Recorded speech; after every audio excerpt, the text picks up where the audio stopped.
Friends, ऐसा क्यों होता है कि हम सभी तरह के फर्टिलाइज़र डालकर देख लेते हैं पौधे में, लेकिन पौधे में हमें वो रिज़ल्ट नहीं मिलता है जो मिलना चाहिए। पौधे की ना तो अच्छी ग्रोथ होती है और ना ही उसमें ढेरों फूल आते हैं। तो आज की वीडियो में मैं बताने वाली हूँ कि हम फर्टिलाइज़र डालते समय कौन सी गलती करते हैं और दूसरा, पौधों के लिए मौसम के हिसाब से कौन सा फर्टिलाइज़र डालना ज़रूरी होता है। ये जो फर्टिलाइज़र मैं बताने वाली हूँ, इसका यूज़ अभी आप जनवरी फरवरी के महीने में कर लेते हैं तो फ्रेंड्स, आने वाली गर्मियों में भी आपके प्लांट हरे भरे रहेंगे, पत्तियाँ पीली नहीं पड़ेंगी, पौधे तेज़ी से ग्रोथ करेंगे और उनमें ढेरों फूल आएंगे। तो पूरे वीडियो में मेरे साथ बने रहें। कुछ ज़रूरी टिप्स के साथ एक उपयोगी फर्टिलाइज़र मैं बताने वाली हूँ, जिसका यूज़ इस समय आपको अपने सभी प्लांट्स पर करना है।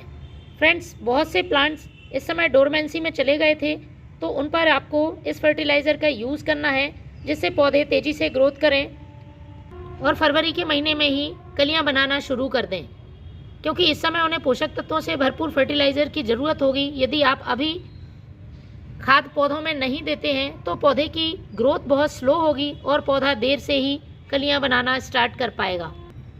चाहे मोगरा हो, गुलाब हो, गुड़हल हो, अपराजिता, सभी फूलों वाले पौधे, इसके साथ ही सब्जियों और फलों वाले पौधों के लिए समान रूप से उपयोगी है ये फर्टिलाइज़र। मैं आपको एक सीक्रेट शेयर करती हूँ जो शायद आपको नहीं पता होगा, क्योंकि फ्रेंड्स, हम एनपीके से भरपूर फर्टिलाइज़र अपने पौधों को देते रहते हैं। इससे ज़्यादा कैल्शियम भी दे देते हैं, मैग्नीशियम भी दे देते हैं, लेकिन एक एलिमेंट रह जाता है जिसकी पौधे को कम मात्रा में ही सही लेकिन बहुत ज़रूरत होती है। महीने में एक बार आपको उस एलिमेंट से भरपूर फर्टिलाइज़र देना ही होता है, वो है बोरॉन।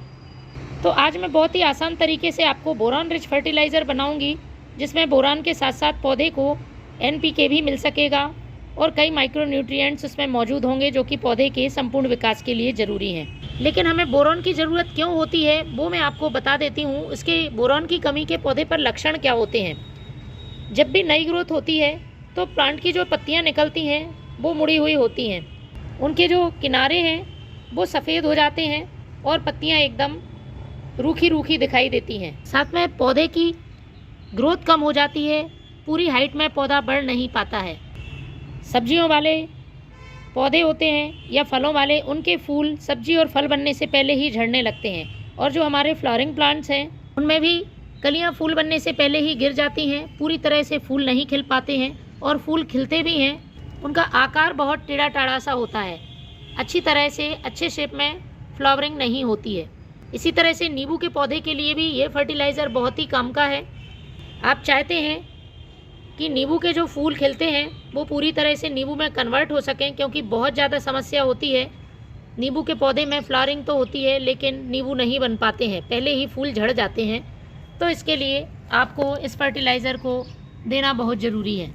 कभी कभी पौधे में लगातार ग्रोथ होती रहती है लेकिन कलियाँ नहीं बनती हैं, फूल नहीं आते हैं, तब भी आपको अपने पौधों पर इस तरह का फर्टिलाइज़र यूज़ करना होगा। आप देख रहे होंगे ये मेरा अपराजिता का प्लांट है और देखिए इसमें पत्तियां बहुत पीली हो गई हैं, उनके सिरे भी ख़राब हो रहे हैं और प्लांट की ग्रोथ लगभग रुक गई है। तो इस समय मैं इसमें एनपीके के साथ साथ कैल्शियम, मैग्नीशियम और बोरॉन रिच फर्टिलाइज़र देने वाली हूँ।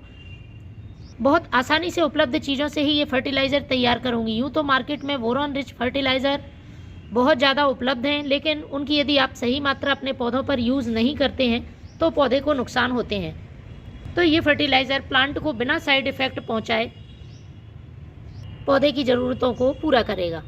तो फ्रेंड्स, सबसे पहले ले लेना है हमें ये वर्मी कंपोस्ट। पौधों की संख्या के हिसाब से कम ज़्यादा ले सकते हैं।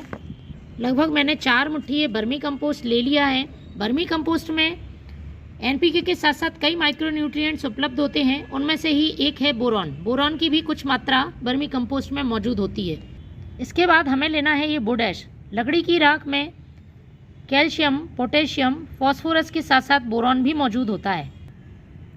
लकड़ी की राख पौधे में कैल्शियम की कमी भी पूरी करती है और पौधे के लिए महीने में एक बार कैल्शियम देना बहुत ज़रूरी होता है। इसके साथ ही इसमें मौजूद पोटाश प्लांट में कलियां लाने में, फूल बनाने में मदद करता है, लेकिन हमें इसकी ज़्यादा मात्रा का यूज़ नहीं करना है, खासतौर पर जब आप फूलों वाले पौधों में इसका उपयोग कर रहे हैं, क्योंकि इसका एल्कलाइन नेचर होता है और प्लांट की मिट्टी के पीएच को गड़बड़ कर सकता है। तो महीने में एक बार ही इसका इस्तेमाल करना है और हमें ज़्यादा मात्रा यूज़ नहीं करनी है। 1 छोटा चम्मच हमें ये लकड़ी की राख ले लेनी है। तो इन दोनों को हमें अच्छी तरह से मिला लेना है। तीसरी चीज़ का इस्तेमाल हम एक स्प्रे के रूप में करेंगे और इसको हम डायरेक्ट सॉइल में डालेंगे। तो हमें अपने प्लांट की मिट्टी में अच्छी तरह से गुड़ाई करके और स्टेम से दूर चारों तरफ 1 से 2 मुट्ठी आपको इस खाद को डाल देना है। पॉट की साइज़ के हिसाब से डालें। छोटा पॉट है तो 1 मुट्ठी डालें, बड़ा है तो 2 मुट्ठी भी डाल सकते हैं। इस तरह से आपको अपने सभी पौधों पर इसका यूज़ करना है। ये मेरा बहुत छोटा प्लांट है इसलिए मैंने इसमें सिर्फ 1 मुट्ठी खाद दिया है। अब हम दूसरी चीज़ इस्तेमाल करेंगे कि पौधे की पत्तियों को हरा भरा रखेगी, पौधा घना बनेगा और प्लांट की ग्रोथ भी बहुत तेज़ होगी। इस तरह से आप ये पत्तियां देख रहे हैं, इस तरह से आपके प्लांट की भी पत्तियां हो रही हैं। तो फ्रेंड्स, इस फर्टिलाइज़र का यूज़ ज़रूर करें। अब लेना है आपको 1 लीटर पानी और उसमें मैं यूज़ करूंगी एप्सम साल्ट। ये खाने वाला नमक नहीं है, इसका नाम मैग्नीशियम सल्फेट है। जब पौधे में मैग्नीशियम की कमी हो जाती है तो फ्रेंड्स पत्तियाँ पीली पड़ने लगती हैं, पौधे की ग्रोथ रुक जाती है और जो भी सब्जी वाले या फलों वाले पौधे हैं उनमें फ्रूट्स की या वेजिटेबल्स की क्वालिटी ख़राब हो जाती है। तो इसको हमें आधा छोटा चम्मच एप्सम साल्ट डाल के अच्छी तरह से मिक्स कर लेना है। बहुत आसानी से घुल जाता है और इसको हमें स्प्रे बॉटल में भर लेना है। स्प्रे बॉटल में भर के आपको पौधे पर अच्छी तरह से स्प्रे करना है। तो फ्रेंड्स, ये काम आप अपने पौधों पर अभी कर लेते हैं तो आपके पौधे हरे भरे बने रहेंगे और लगातार ग्रोथ के साथ ढेरों फल फूल देंगे। Thank you.